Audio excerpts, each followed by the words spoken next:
आप सभी लोगों का मेरे YouTube चैनल पर बहुत बहुत स्वागत है। आदि शंकराचार्य के जीवन के बारे में कुछ बातें आप लोगों के सामने प्रस्तुत करनी है। सबसे बड़ी बात यह है कि आदि शंकराचार्य वेदांत दर्शन के प्रकांड विद्वान हैं। वेदांत की जब बात आती है तो शब्द आता है वेद का अंत।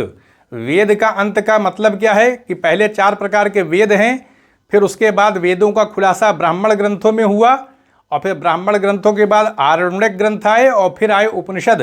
क्योंकि वेद, ब्राह्मण ग्रंथ, आरण्यक और उपनिषद, तो अंत में उपनिषद हैं 108 ग्रंथ, तो इसीलिए उनको वेदांत कहा जाता है, वेदों का अंतिम भाग। तो ऋग्वेद, सामवेद, यजुर्वेद, अथर्ववेद के बाद ब्राह्मण ग्रंथ, फिर आरण्यक ग्रंथ, फिर 108 उपनिषद। इन्हीं 108 उपनिषदों को वेदांत भी कहा जाता है, वेदों का अंतिम हिस्सा, अंतिम भाग।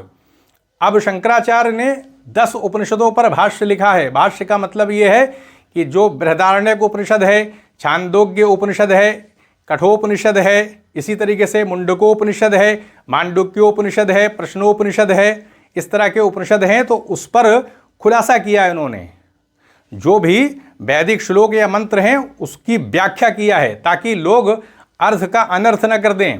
सही अर्थ है उसको प्रकट किया जाए, तो इसीलिए खुलासा उन्होंने 10 उपनिषदों को किया, जो छोटी मोटी बात नहीं है।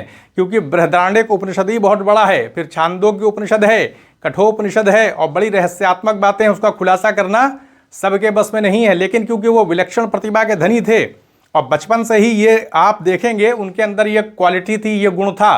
क्योंकि 3 साल की उम्र में संस्कृत बोलना शुरू कर दिया था, 6 साल की उम्र में वेद पढ़ना शुरू कर दिया था, 8 साल से 12 साल की उम्र में गोविंद पाद, जो कि उनके गुरु थे, उनसे वेदांत दर्शन की शिक्षा मध्य प्रदेश के ओंकारेश्वर नामक स्थान पर ग्रहण किया था।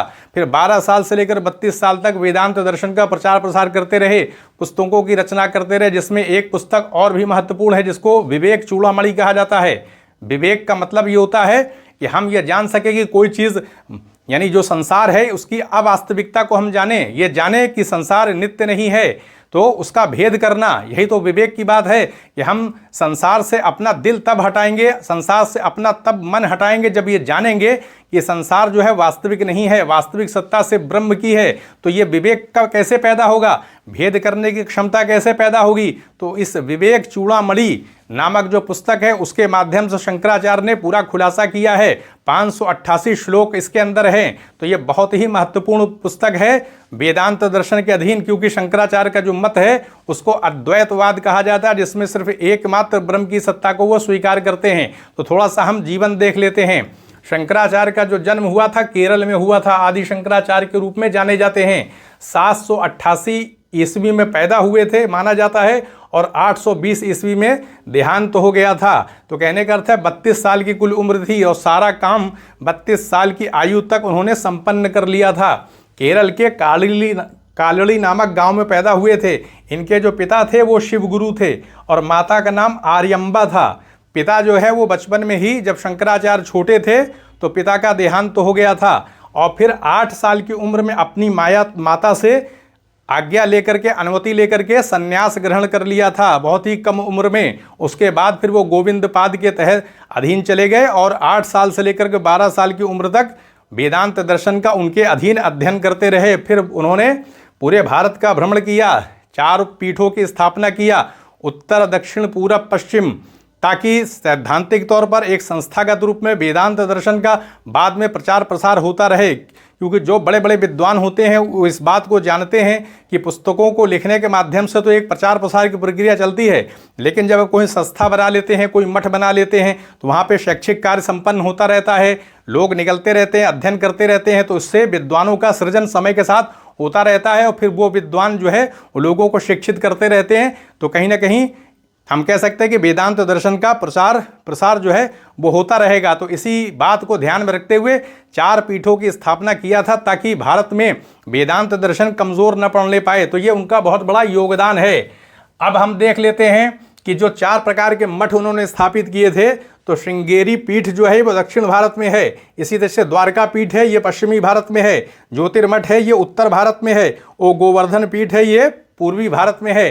तो 4 प्रकार के मठ उन्होंने इसीलिए बनाए थे। तो ये हमने देखा कि जो शंकराचार्य थे वो बहुत ही विद्वान थे।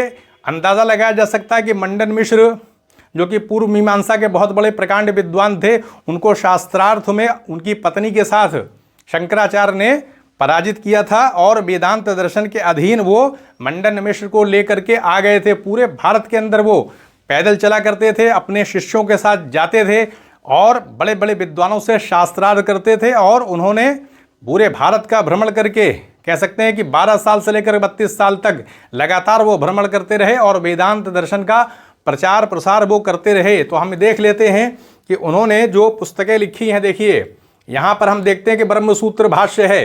ये ब्रह्मसूत्र जो भाष्य है, ये तो ब्रह्मसूत्र की रचना बादरायण ने की थी। बादरायण ने जो है वो उपनिषदों का बहुत ही गहन अध्ययन किया था और फिर 108 उपनिषद हैं और फिर उसका एक निचोड़ जो है वो ब्रह्मसूत्र में बादरायण ने प्रस्तुत किया था। तो मानी सी बात है कि बहुत जटिल होगा, आसान तो समझने में बातें आएंगी नहीं ऐसे, तो उसका खुलासा होना ज़रूरी है। तो शंकराचार्य ने इसी ब्रह्मसूत्र पर भाष्य लिखा है, जिसको ब्रह्मसूत्र भाष्य कहा जाता है। फिर शंकराचार्य ने भगवत गीता पर भी भाष्य लिखा है, जो कि बहुत ही प्रसिद्ध भाष्य के तौर पर भगवत गीता का जो उनका भाष्य है उसकी गणना होती है। इसी तरह देखें 10 उपनिषद हैं, उस पर भी भाष्य लिखा है उन्होंने। और विवेक चूड़ामणि जो है वो 580 श्लोक है इसके अंदर, और उन्होंने बताने का प्रयास किया है, यानी पूरी एक विधि विधान, पूरा विधि विधान उसमें रखा है कि किस प्रकार से हम इस जगत की अवास्तविकता को समझ सकते हैं और अपना दिल जो है, अपना मन इस संसार से हटा करके हम ब्रह्म के ज्ञान में लगा सकते हैं। क्योंकि वो बताते हैं एकमात्र ब्रह्म की सत्ता है। शंकराचार्य का जो दर्शन है उसका निचोड़ ये है कि सत्ता सिर्फ एकमात्र ब्रह्म की है। ब्रह्म ने अपनी शक्ति के माध्यम से, माया शक्ति के माध्यम से, यानी माया की शक्ति के माध्यम से 2 चीज़ें पैदा की। सात्विक गुण से युक्त होकर के माया शक्ति का उपयोग किया, लेकिन वो माया शक्ति सात्विक गुणों वाली थी, उससे ईश्वर की उत्पत्ति हुई। फिर ईश्वर ने इस संसार की रचना किया। फिर हम कह सकते हैं कि जो त्रिगुणात्मक यानी 3 प्रकार के गुण माने गए हैं, सत्वगुण, रजोगुण, तमोगुण, उसके माध्यम से इस जगत की रचना किया। यानी माया शक्ति के माध्यम से ही जगत की भी रचना किया। लेकिन ये जो माया शक्ति वो थी, वो त्रिगुणात्मक थी, सत्व, रजस और तमस गुणों से युक्त थी।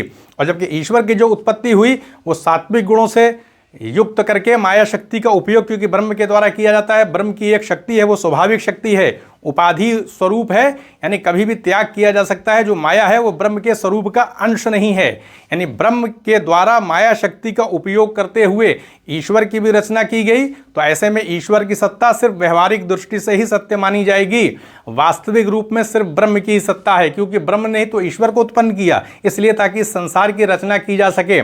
ऐसा क्यों है? ब्रह्म के द्वारा खुद इस जगत की रचना क्यों नहीं की गई? तो कहने का अर्थ यह है कि ब्रह्म को निराकार, निर्गुण, निराकार माना जाता है। तो ब्रह्म ने इस सगुण रूप संसार की रचना करने के लिए ईश्वर की उत्पत्ति किया और फिर ईश्वर के द्वारा इस संसार की रचना की गई। तो कह सकते हैं कि ब्रह्म की सत्ता क्या है? शुद्ध चैतन्य युक्त सत्ता है, सच्चिदानंद सत्ता है, यानी सत सत्ता है, हमेशा रहने वाली सत्ता है। चित्त यानी चैतन्य युक्त सत्ता है और आनंद से युक्त है। ये जो सच्चिदानंद शब्द हम सुनते हैं तो 3 प्रकार के जो शब्द हैं, सत, चित्त, आनंद। तो कहने का अर्थ है कि ब्रह्म को जान लेने के बाद हमेशा के लिए आनंद मिल जाता है।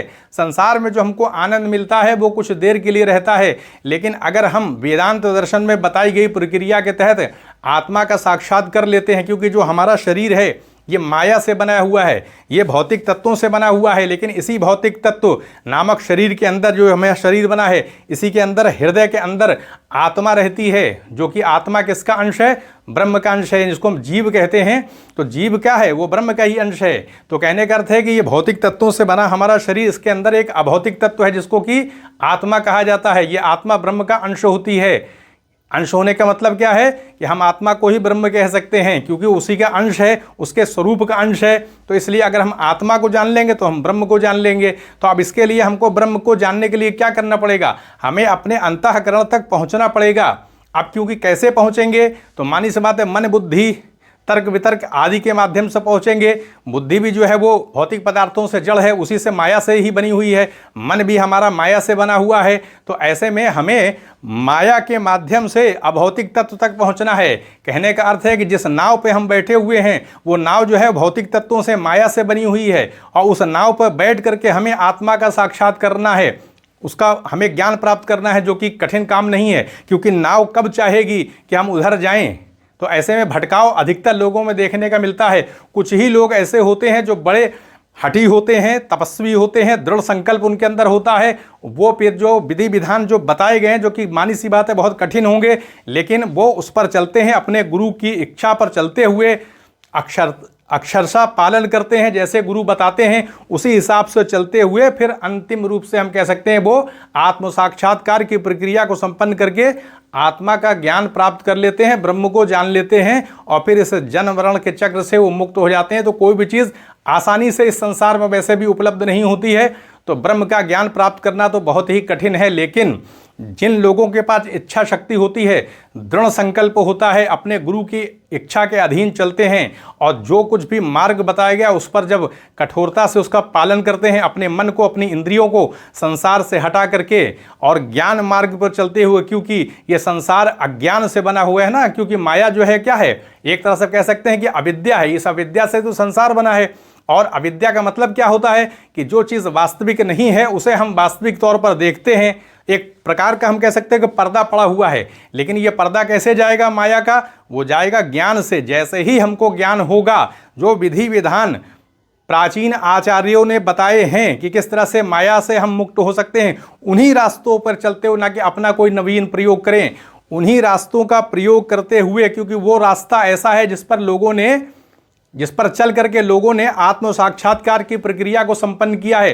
तो उन्हीं बातों को जो कि पुस्तकों में वैसे ही लिख दी गई हैं, पूरा चरणबद्ध रूप से सारी बातों को लिखा गया है, तो उसका जब हम अनुपालन करेंगे, अपने चरित्र में सारी बातों को क्रमबद्ध रूप से उतारते चले जाएंगे, तो एक अवस्था ऐसी आ जाएगी जब हम अंतःकरण के अंदर आत्मा को प्राप्त कर लेंगे। और जैसे ही प्राप्त कर लेंगे वैसे ही हमको उसी समय जो है इस माया से मुक्ति मिल जाएगी और हमें आनंद भी प्राप्त हो जाएगा, हम सच्चिदानंद सत्ता को जान लेंगे। तो ये शंकराचार्य का एक बहुत बड़ा काम है, जो उन्होंने लेखन के तौर पर भी हम कह सकते हैं कि मठों की स्थापना करके भी वेदांत दर्शन के प्रचार प्रसार के लिए सारा प्रयास उन्होंने किया, संस्थागत भी किया और हम कह सकते हैं कि पुस्तकों के रूप में भी किया। तो ऐसे में उनका बहुत बड़ा योगदान है और इसी योगदान को देखते हुए आपके सामने ये वीडियो पेश किया गया था। तो इसे शेयर करें ताकि दूसरों तक भी जानकारी पहुँचे। आप सभी लोगों का बहुत बहुत धन्यवाद।